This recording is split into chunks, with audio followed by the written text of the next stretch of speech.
દ્વાપર યુગ ચાલતો તો એને સમાપ્તિમાં પરાશર અને સત્યવતી ત્યાં ભગવાન વ્યાસનો જન્મ થયો અને બધાએ જય જયકાર કર્યો. બોલીએ શ્રી વ્યાસ ભગવાન કી જય.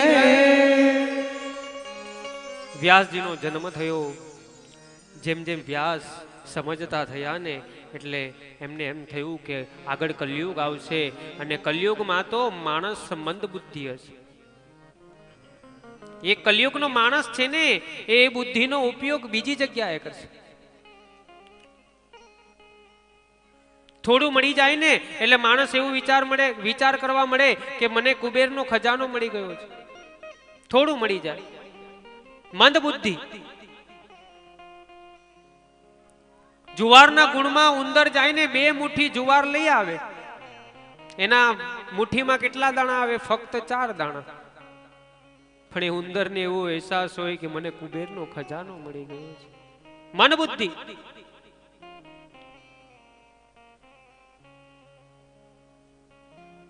કલયુગ આવશે એટલે વ્યાસજીએ વિચાર કર્યો કે હું જીવના ઉદ્ધાર કરવા માટે શાસ્ત્રોની રચના કરું, પુરાણોની રચના કરું.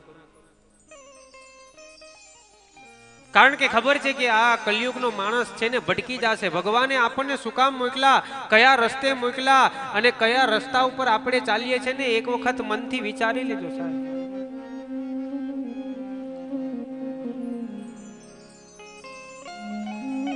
ભગવાનમાં બુદ્ધિ ઓછી ચલાવે છે, બીજી જગ્યાએ માણસ વધારે બુદ્ધિ ચલાવે.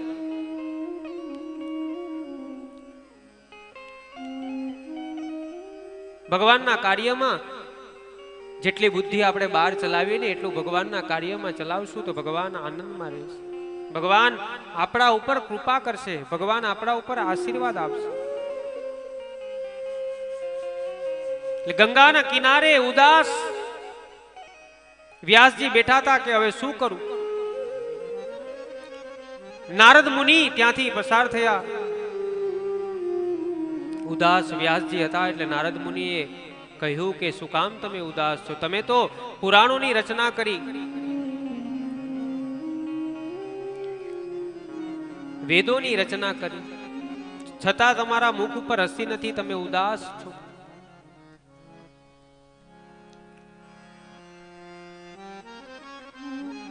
નારદ મુનિ કહે કે તમે તો બધાને જીવન જીવવાનું કેમ એમ શીખવાડ્યું છે અને તમે ઉદાસ. તમે તો વેદમાંથી પણ વિસ્તાર કર્યો છે. વ્યાસજીએ 4 વેદ બનાવ્યા: ઋગ્વેદ, અજુર્વેદ, સામવેદ અને અથર્વવેદ. વેદના કુલ 1 લાખ શ્લોક છે. જરા ધ્યાન આપજો. વેદના 1 લાખ શ્લોક છે. તેમાં 80,000 મંત્ર જ્ઞાન કાંડના છે, 16,000 મંત્ર ઉપાસના કાંડના છે અને 4,000 મંત્ર કર્મ કાંડના છે. આ વેદનો વિસ્તાર છે, જરા સાંભળજો. 4,000 મંત્ર એ કર્મ કાંડના છે. પછી આ 4 વેદને ઘર ઘર સુધી પહોંચાડવા માટે શું કરવું? વ્યાસજીએ 4 શિષ્ય બનાવ્યા. ઋગ્વેદ પેલા નામના શિષ્યને ભણાવ્યો, સામવેદ જૈમિની નામના શિષ્યને ભણાવ્યો, અજુર્વેદ વેશપાન શિષ્યને ભણાવ્યો અને અથર્વવેદ સુમંત નામના શિષ્યને ભણાવવામાં આવ્યો કે આ વેદને ઘર ઘર સુધી પહોંચી શકે. અત્યારે કલયુગની કરુણતા છે સાહેબ. ફિલ્મનું આખું ગીત મોડે થઈ જાય પણ એક શ્લોક ના આવડે. એટલે બધા અશાંત હતા. નારદ મુનિ કહે છે તમે તો વેદોનો વિસ્તાર કર્યો છે. પછી અહીંયા નારદ મુનિ છે ને પોતાના પૂર્વ જન્મની કથા કહે છે કે હું દાસી પુત્ર હતો. હું જેમ જેમ મોટો થવા લાગ્યો મારા પિતાશ્રીનું હું નાનપણમાં જ મૃત્યુ થઈ ગયું. હું નાનો હતો, હજી સમજતો પણ નતો થયો ને ત્યારે મારા પિતાશ્રીનું અવસાન થઈ ગયું. મારી માં વિધવા થઈ હતી, મને સાર સંભાળ રાખે, મને એને મોટો કર્યો ને. જ્યાં હું સમજતો થયો ને તો મારું મન કોઈ ભજનમાં ન લાગે, મારું મન ભગવાનમાં ન લાગે. મારી માં સમજાવે કે દીકરા ભજન કર, ભગવાનની ભક્તિ કર, પણ ન લાગે.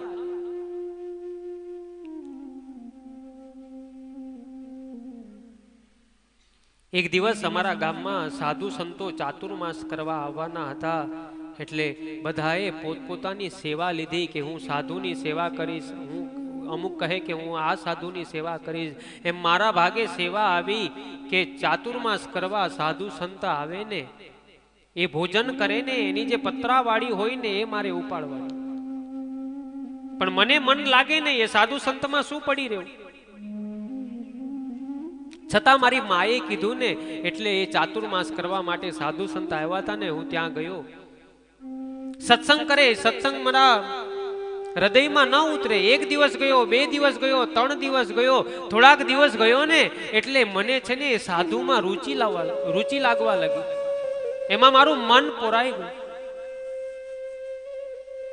પછી તો મને સાધુ સંત વગર ગમે નહીં. સાંજ થાય ને એટલે સાધુ સંત મને કહે કે માં તારી એકલી છે, તું ઘરે જા. પછી તો એ સત્સંગ વગર મને રહેવાતું નતું. એક દિવસ એ સાધુ મહારાજ ભોજન કરતા હતા, એના ભોજન કરતા કરતા એની પતરાવાળી માંથી થોડુંક ભોજન મને આપ્યું એઠું ખાવા.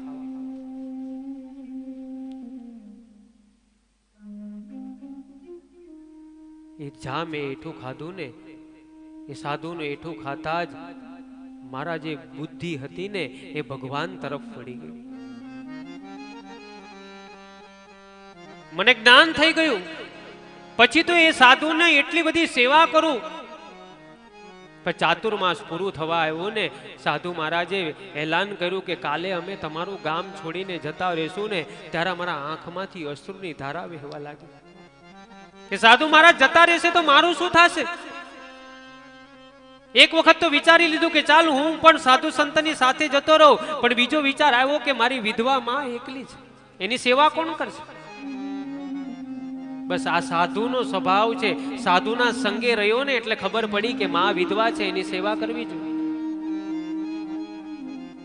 એક માં 4 દીકરાને સંભાળી શકે, પણ 4 દીકરા મોટા થઈને એક માને નથી સંભાળી શકતા. આ કલિયુગની કરુણતા છે. પછી અપડાઉન કરે, મોટા સાથે રહેજો ને આની સાથે રહેજો.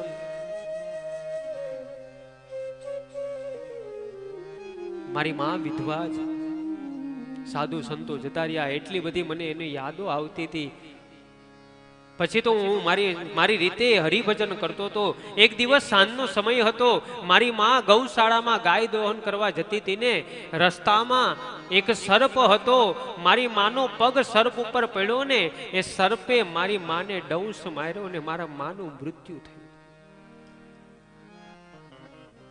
પછી તો હું ભાંગી ગયો કે આ દુનિયામાં મારો કોણ, મારી ખાલી માં હતી. માનું મૃત્યુ થયું. એટલો બધો રડે છે. પણ એનો સ્વભાવ જોજો. એ દુનિયાને એમ કહે કે ન તો સાપનો વાંક હતો, ન તો મારી માનો વાંક હતો. સાપનો સ્વભાવ છે ડંસ મારવાનો, અને મારી માને ખબર ન હતી કે રસ્તામાં સાપ પડ્યો હતો. આ સ્વભાવ છે. હવે શું કરું, મારી માં વગર મારો એક જ આધાર હતો, મારી માં.